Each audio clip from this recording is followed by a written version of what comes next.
Welcome to the Dot Citizen podcast. Today we have a really special guest and a surprise guest. We have Amir Soltani here. He's a longtime friend of mine. We actually worked together years ago. And for almost 10 years, he's been a mentor to me, a friend, and just an amazing person. I'm really excited for you to get to hear him today. And he's got a surprise guest here as well. And Amir, who's with us today? It's Louis. I've always wanted to adopt a dog, and so I finally adopted Louis 4 days ago. And it's just hard to leave him anywhere else, so he's here too. And he's a sweetheart. He's adorable, and we're really glad that he's here with us too. And maybe we'll ask him some questions toward the end. But just to get going on this, we invited Amir today in order to introduce us a little bit to the background of the human rights situation in Iran. Just give people who maybe aren't as familiar just a chance to learn a little bit more about that. And so really just to set the stage, Amir, what is the human rights situation in Iran, and what does it mean to be an Iranian political activist?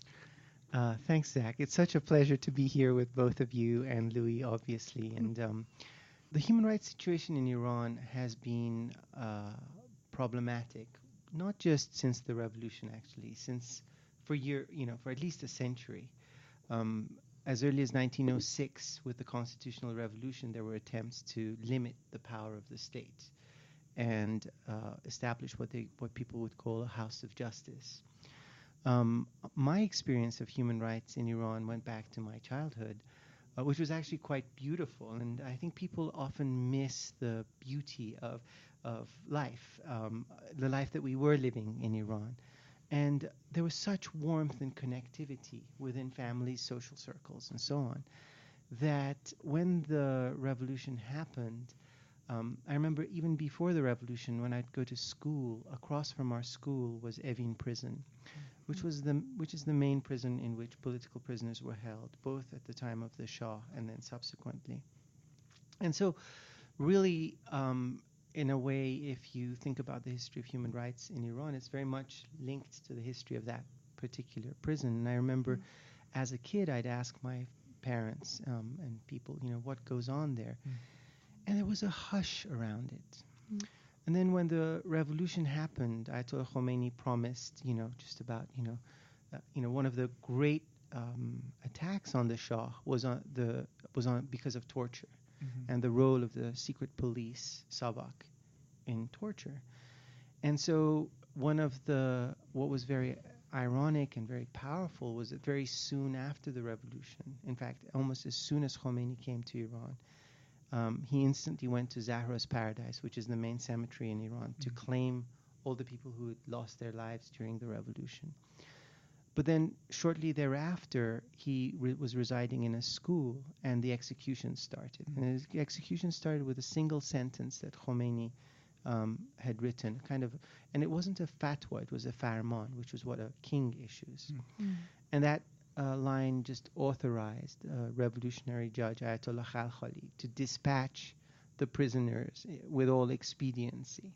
And he referred to them as criminals. And that line, that sentence, which was just a single line, really became a razor that has slashed, if you will, through the body, not just of the Constitution, but through the life, literally tens of thousands of people. And so as a kid, I witnessed some of that. One of my dearest friends, her grandfather was executed. My father's great uncle was executed. And I just developed this intense aversion towards executions and how they, and tried to really just see what they are. And so my interest in human rights really originated in failure. I couldn't stop my best friend's grandfather from being executed. So that's what initiated, and unfortunately the human rights situation in Iran has remained terrible, but the Islamic Republic has gotten better at covering it up, at doing the slick stuff, if you will. That's what some of these revolutions are about. They are about driving fear into the fabric of life. And sadly, they've done it in the name of Islam, which makes it that much harder to resist the state once the state is made sacred in the name of a religion, theocracy. So I've been dealing with all of this coming at me all my life, really, since I was 12. And I haven't stopped, it seems. Yeah. I wanted to. I pray for the day I can stop. But it just hasn't arrived. Yeah. So, Wow. that's the background, Zako. So you've recently published a book, Zahra's Paradise, which you mentioned briefly as being a cemetery in Iran, or one of the main cemeteries. So talk a little bit about what your inspiration was for this book. Of course. Inspiration. Yeah. In 2009, during the presidential elections, there was widespread claims of fraud on the part of President Ahmadinejad, and that meant that millions of people poured into the streets, and we had the Green Movement. And so it was this moment of hope, and suddenly the world saw a different Iran. The masks slipped, and you saw, women, kids, youth, color, life, joy in the streets. And it was this strange moment because you kind of wondered, when is the guillotine coming down? And it did, of course. And if you recall, Neda, one of the young women who was in the streets, got shot, and it was broadcast all over the world and so on. A scene that was not seen as much also played out, and that was that of a mother whose son had disappeared during the protests, and she was trying to find out where her son is. So she'd gone to the hospitals and the morgue and everywhere. And the fundamental question is, how do you find a son who's just disappeared? And that's not restricted to Iran. But what we saw was little clips of video of her in Zahra's Paradise, which is the main cemetery in Tehran. And the grief was stunning. I mean, you could just hear her voice, and the videos were very shaky and very poor. And here's this woman about to bury her son in a place called Zahra's Paradise. And the feeling I had instantly was, I know we've all been there. That's like where the story of Iran these days has been ending, in Zahra's Paradise. And of course, there's tremendous irony to the name, right?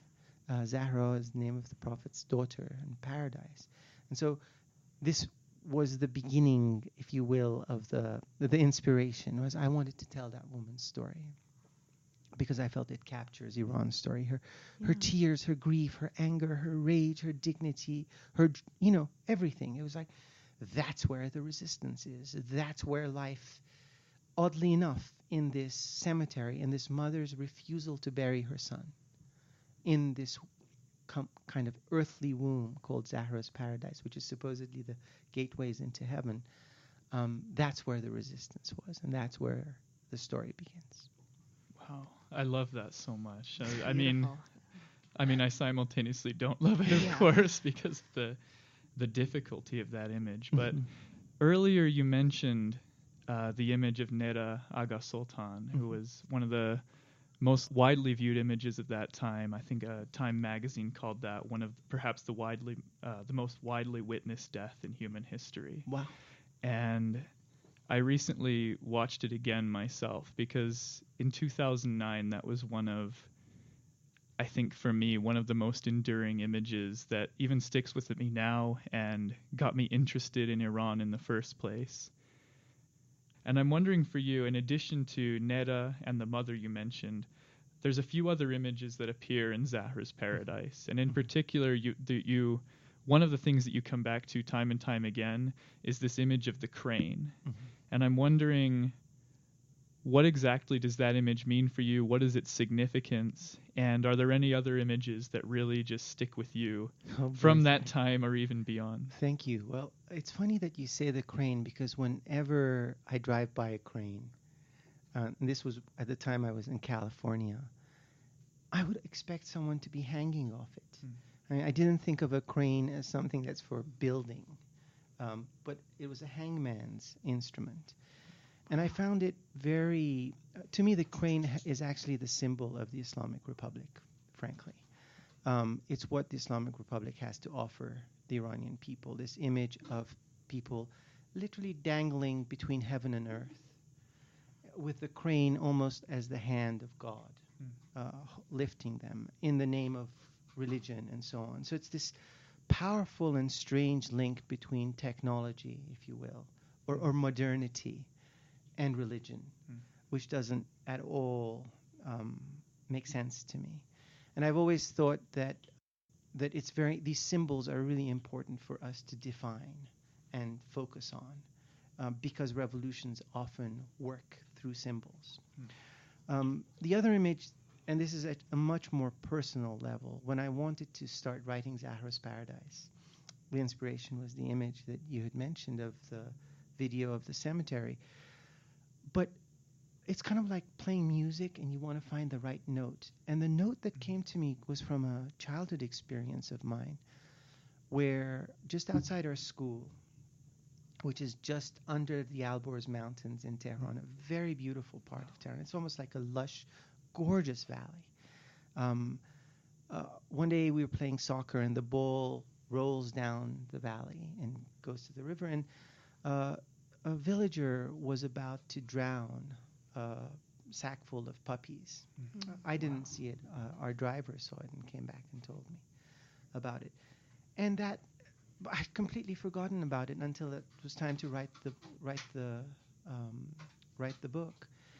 And it arrived. Hey everyone, that's Louis. That's what happens when you bring Louis to an interview. Louis found a toy. He wants attention and all of those things. And there's significance to Louis being here because, this image of puppies being drowned stayed with me. And that kind of was the metaphor that made me think and understand the revolution also, that the Constitution was actually a gunny sack in which people were disappearing without an identity, without a sound, without a voice. Evin prison was that gunny sack. And these massacres were taking place in the name of everything that we, at least in my family, cherished, in the name of our ancestors, in the name of our faith, in the name of our country. And so this relationship between religion and the Constitution and what was happening to people, for me, was captured in what happened to those little puppies. And getting Louis just 4 days ago, for me, was a major breakthrough because I no longer live with that image. Now I live with Louis interrupting interviews and chewing his way through things. And that's what life is. It's like welcoming life back into my world. Because you can only, as an activist, you really need to recharge. And you can only look at the world and the suffering that goes on in it for so long. Then you have to tap into the joy. And I think that one of the most important things for us human rights activists is actually to tap into the joy. Because if people are loving life deeply and are engaged with it and connected to it, this kind of stuff automatically just withers away. So that was another image that was really powerful. And then images of Ahmadinejad with a stop sign going through his face, the cartoons that were coming out of the revolution. I mean, you just have a sense of how vibrant and alive Iran is. And that really is important. So if you could, for a little bit, talk about some of the characters that are in Zahra's Paradise. Sure. Like, not just the mother herself, but like who else who makes an appearance in there? And, are they inspired by real events? And talk a little bit about that. The characters are inspired by real people. It's always easy. It's always fun to draw from real life and actually to joke and even play with people. One of the characters in the story is Miriam, who's an Armenian woman and is a friend of Zahra's. And those two are really the heart of the story. Because to me, women have been at the forefront of resisting the revolution. The revolution in many ways was not about religion. It was about a reaction to the emergence of women as equals and so on in Iran. And so as with most of these revolutions, the body of women has become a battleground, and so Iranian women are actually the ones who are leading the charge in Iran. And Zahra, her mother. I mean, when you saw that kind of courage, that Islamic Republic is just not going to last. Other characters in this story, we have the blogger who tells the story.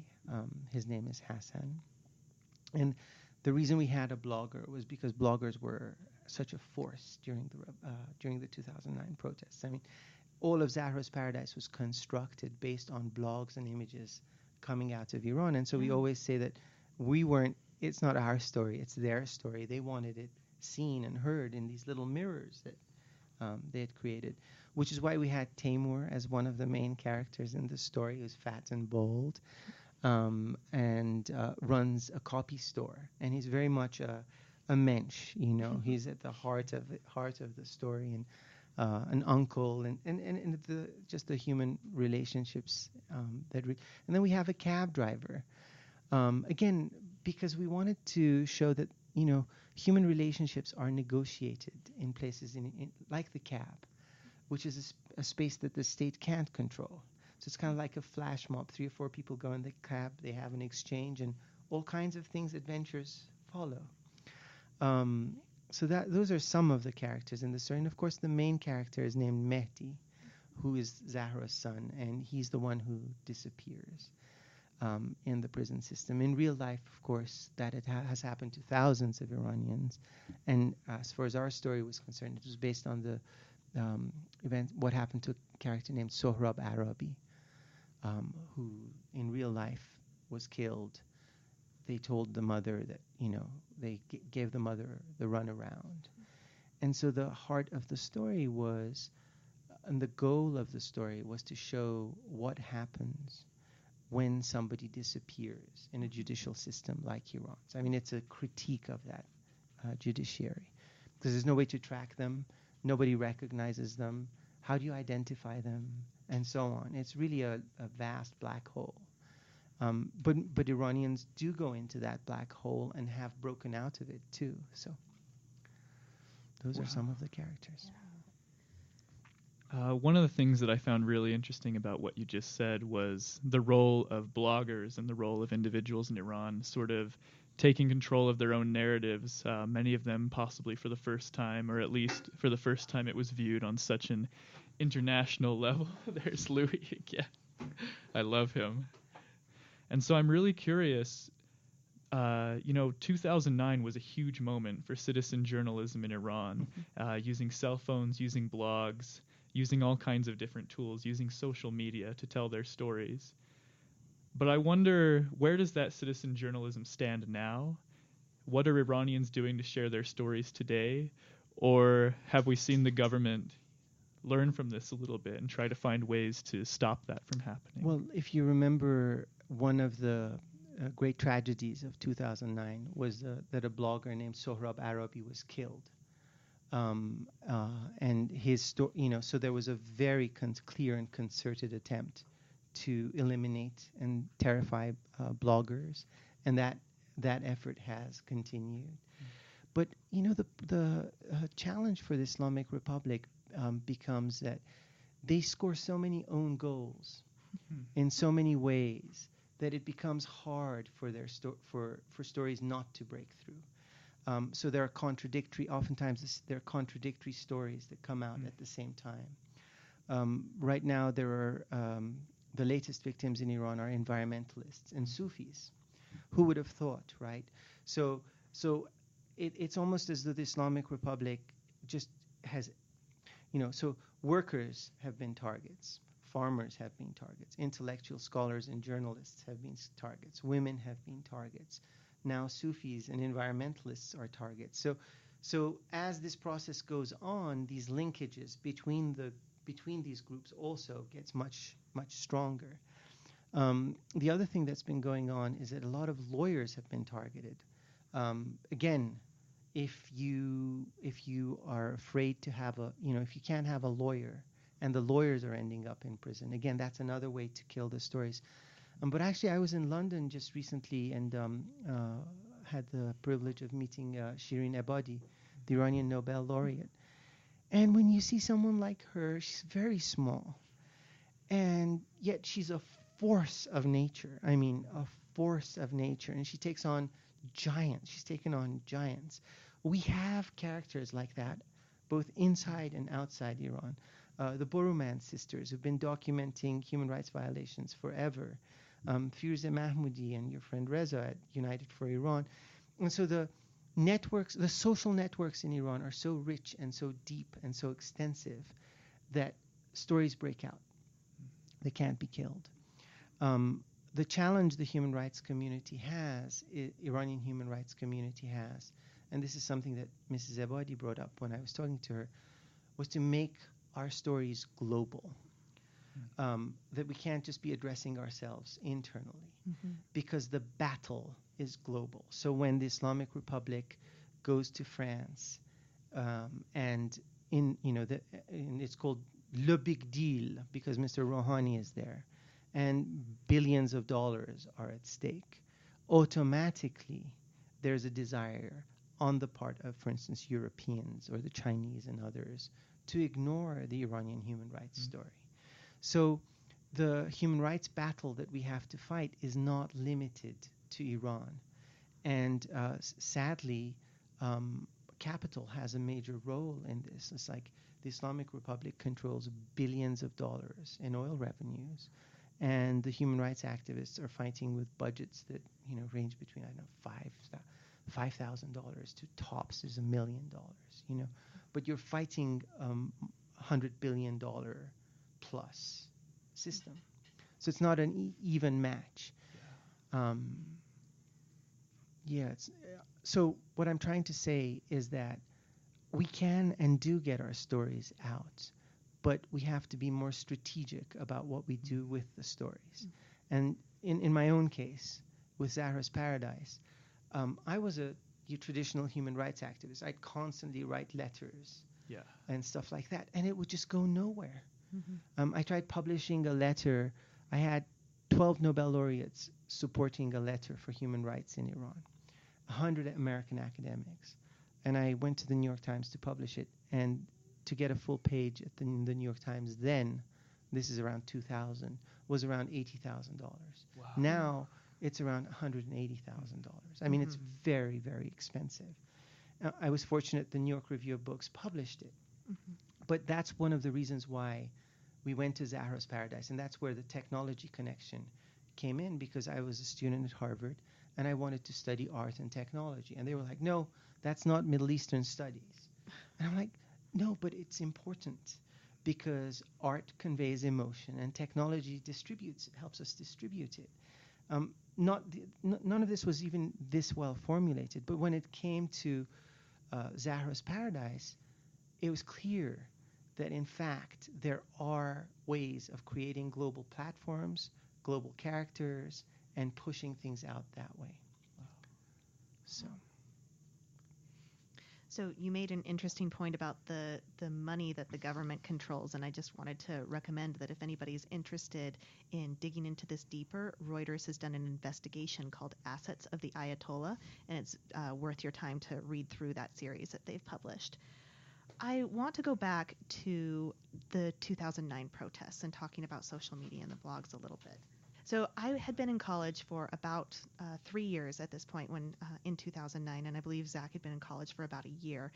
And the 2009 protests, it seems like this was the first time that social media really impacted an event like this. It was the very first time that we had a major protest that was fueled by social media. So what happened? Why this moment? And why was Iran so ready for this outpouring of activism? And what was it about the Iranian people themselves that made them ready for these demonstrations? What a great question, and what an impossible question, So right? it's a lot to answer, yeah. So I think that part of the reason 2009 happened was because there were significant cracks within the Islamic Republic, significant factional infighting. And that factional infighting burst into the open with the 2009 protests. But you could tell that the two sort of, if you will, not founding fathers, but core members of the Islamic Republic, Ayatollah Khamenei, who's the head of the whole system, and Rafsanjani, who had been in the Kingmaker, the battle was in part a rift between them. And the people used that rift. So what I'm saying is that the breaks within the system created openings for the people. And one of the more powerful aspects of it was that, and I still recall this, is that Khamenei always would make major speeches.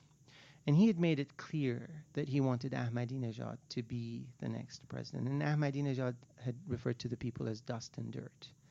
When somebody is referring to his own people as dust and dirt, that doesn't, well, for people as old and dignified as the Iranian people, you don't call them dust and dirt. You know, it just, so there was that dynamic. And frankly, people are fed up. I mean, since 1979, this is like 30 years. They've been resisting, and the resistance builds over time, and then it just breaks open. I mean, we had protests in January again, all over Iran, which the regime didn't even anticipate. I think the Iranian people are actually ready for change. They've been ready for change, I think, for many, many, many years. But if you remember, President Obama at the time was very hesitant to support the protests in Iran, and on the theory that it would be American intervention. But there was no moral support for it either. And it was clear that his priority was the nuclear problem. And the regime has been very successful, if you look at it from the beginning, the hostage crisis, Rushdie crises like this, Iran, obviously the Iran-Iraq war, and then the nuclear stuff, to divert the attention away from the core demands of the Iranian people. What's catching up with them is that the Iranian economy is not performing well. So if you look at where Turkey was in 1979 and where Iran is, you can just see that this system is not performing. It's just not performing. And so the fact is that it has failed, but the alternative hasn't been presented. And I think in 2009 the sensibility was that we will change things from within by choosing the green, by following the green movement. Many people thought that was more of a middle class thing, but now that it's 2018, the middle class and the lower class are much more closely merged. The religious establishment in Qom is also having trouble with the Islamic Republic. So the elements for change are present. Well, and I think that's really interesting. Maybe let's follow up on that a little bit more, because as powerful as social media was in 2009, as powerful as the stories were that were emerging and being seen around the world, Iran still seems to be, in many cases, as closed off and undemocratic as ever. So why didn't change take hold? And what needs to happen to create that real sustainable change that keeps that foothold and continues to grow? I think the Iranian people look around them. They look to the American invasions of Iraq and Afghanistan and calamities. They look at Syria and, another calamity. So there is a basic conservatism about change and about especially foreign interference and so on, which the regime uses very well to their advantage. But the regime, the Islamic Republic, has had until now always dangled the carrot of reform. Even Rouhani is a reformist, a supposed moderate. But this reformist, supposed moderate, takes power, and the heads of the Green Movement, and he waves this big plastic key, and nothing happens. So I think by now that utopian, the reformist vision has collapsed, and that sets the stage up for a much more fundamental critique of the Islamic Republic, which Shirin Ebadi, the Nobel laureate, has also started, is that this system cannot be reformed. I mean, you can't ignore ideology in the Islamic Republic. And the entire system is premised on the notion that the supreme leader rules Iran in the absence of the hidden imam. And then around that, you have two small circles of clerics, self-appointed mostly, who control the system. As long as that's the structure, the Iranian people are denied any form of sovereignty and voice and rights, because all the rights belong to God, and they belong to the 12th Imam, the Messiah in whose name Iran's leaders rule. So this is why I think that the collapse of the Islamic Republic requires a direct tackling of that ideology. And that's happened and is happening inside Iran. Even in 2009, the chant of the protesters was Khamenei qatile, velayatish batile. The supreme leader is a murderer, his rule is null and void. Wow. So, and that was the Kahrizak prison scandal. So I actually think that everything that you need in order to bring about change is actually in place in Iran. There isn't a legitimate alternative leadership. I mean, it's gelling together slowly, but that takes some degree of working and planning and thinking. But I'm pretty sure it's going to happen.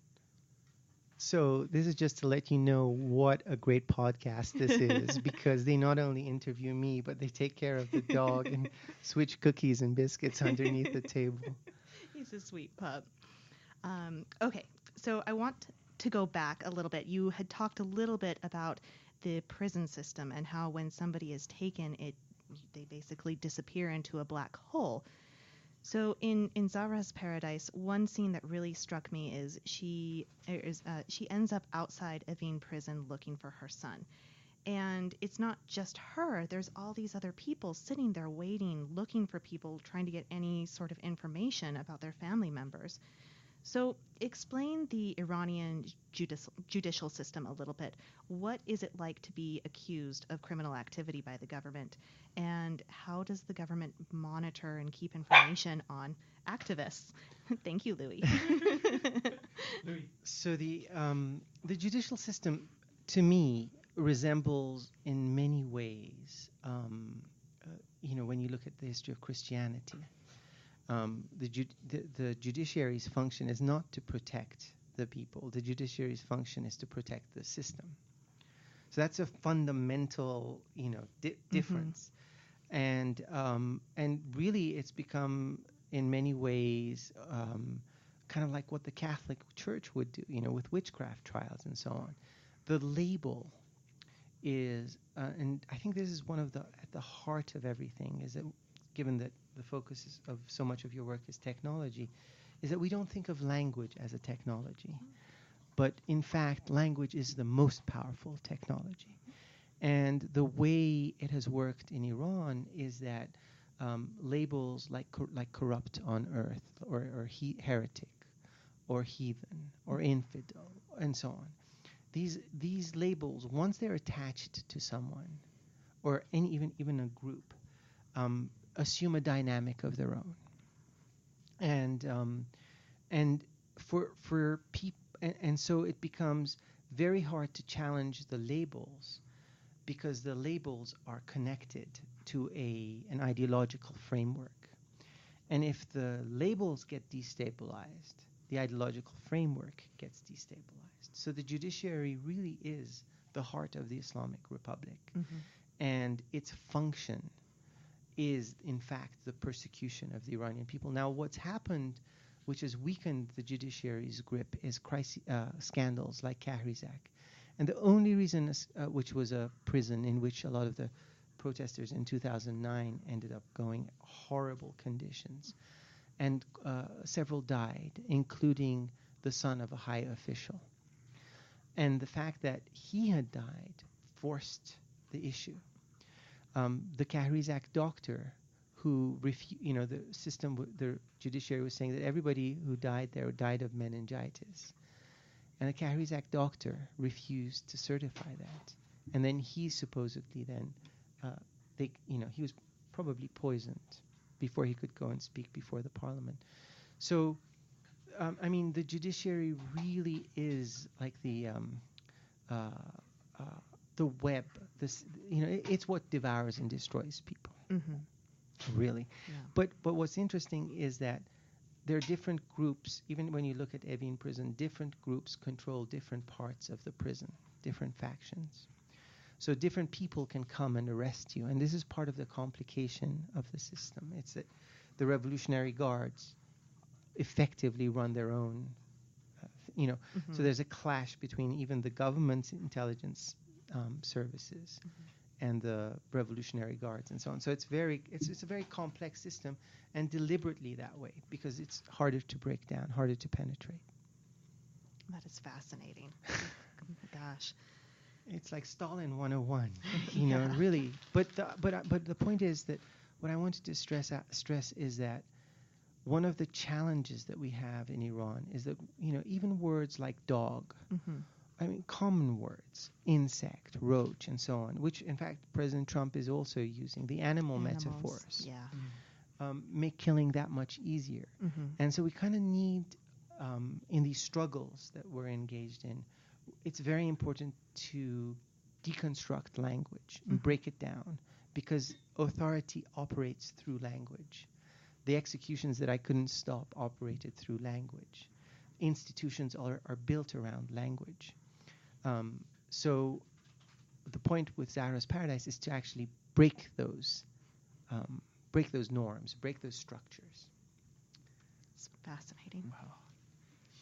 Just a few more questions before we finish up. One thing I'm interested in is that beyond just your graphic novel, Zahra seems to keep coming back in one way or another as well. In 2013, she came back as a virtual presidential candidate in Iran's elections. We'll provide some links to that in the podcast page. And then 2 years later, in 2015, she also made a cameo in another short graphic novel you created called Yusuf and Farhad, which was about two gay men looking for acceptance in Iran. And so maybe you can tell us a little bit about that work, but then I'm also curious, are there any other plans for Zahra moving forward? Can we expect to see her again? Yeah, well, you know, one of the beauties of working with Khalil, who's a great cartoonist and very dear friend of mine, a partner on this project, is that we created Zahra with a vision of having her be a human rights character.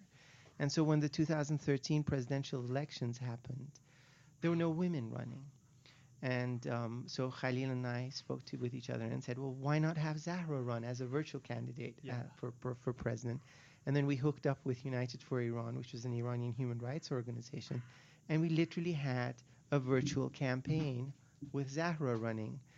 And it was very satisfying. She got more coverage, in fact, than most of the Iranian presidential candidates. Wow. In Germany, everywhere. I mean, it was a very, very successful campaign. And then we were approached later on by an organization that wanted to promote and protect the rights of gays and lesbians and so on in Iran. And it just made a lot of sense to have Zahra carry that story forward. My hope is to have Zahra's Paradise come out as an animated film. Wow. That's the hope. That would be amazing. That's the hope. I'd love to see that happen. The very last question that I have. We focused a lot on sort of the darkness of Iran, the difficulties of Iran in your own life and beyond. But when we started this interview, you mentioned a lot about the life, the color, the energy, the love that's in Iran.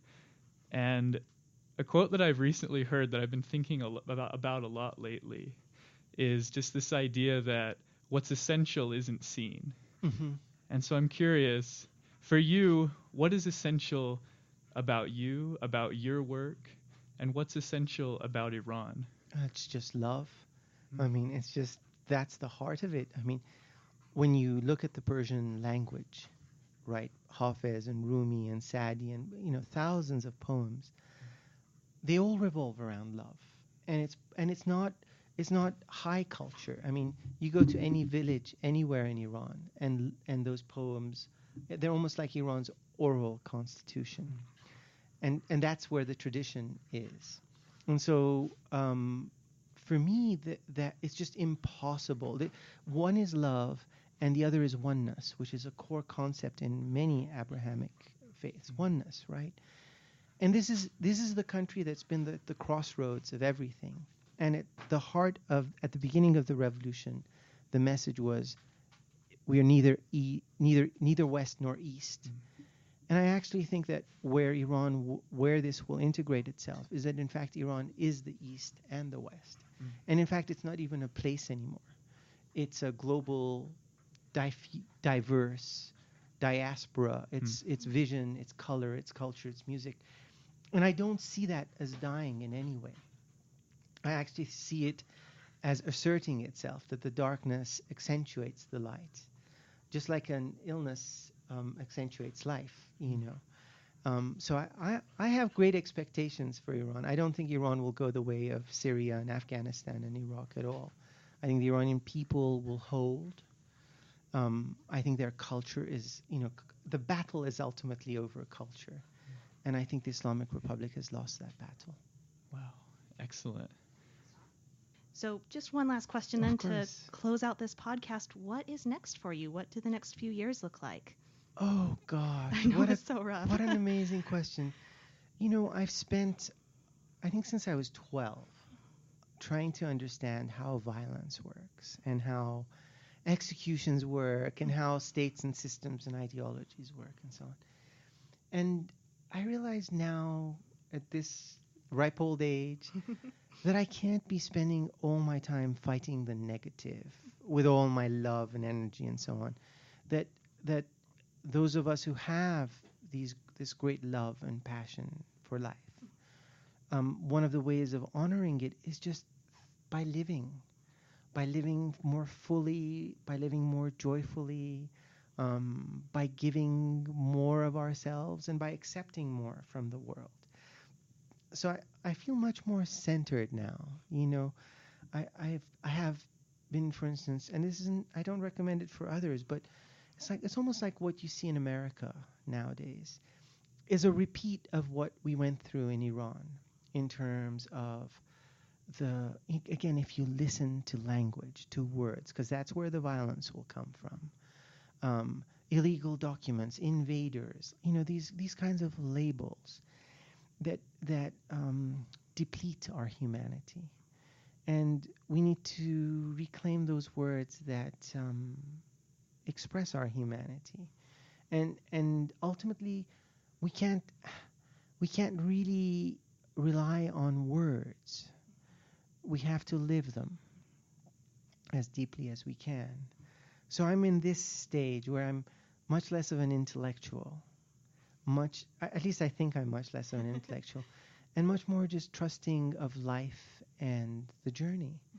A very dear friend of mine, when I was working on homeless issues, concerning homeless people, and she had many years of experience with homeless people, she said to me, you have to trust in people's journey. No matter how much you want to save or control or help or protect. Even with little Louis here, right?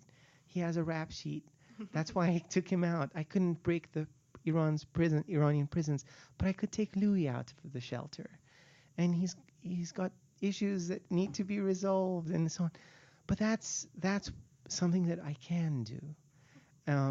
Outside the big battles, and I think the more joyfully we live, the closer we are with our friends through podcasts like yours, the more that's true technology, right? Connecting our hearts and our minds together and deepening our spirituality. That is a beautiful way to wrap this up. Thank you so much, Amir, for being on the .Citizen podcast. It's been lovely to have you here. Thank you very much, and thank you for including Louis in your concept of citizenship. He's been a dear. Thank you.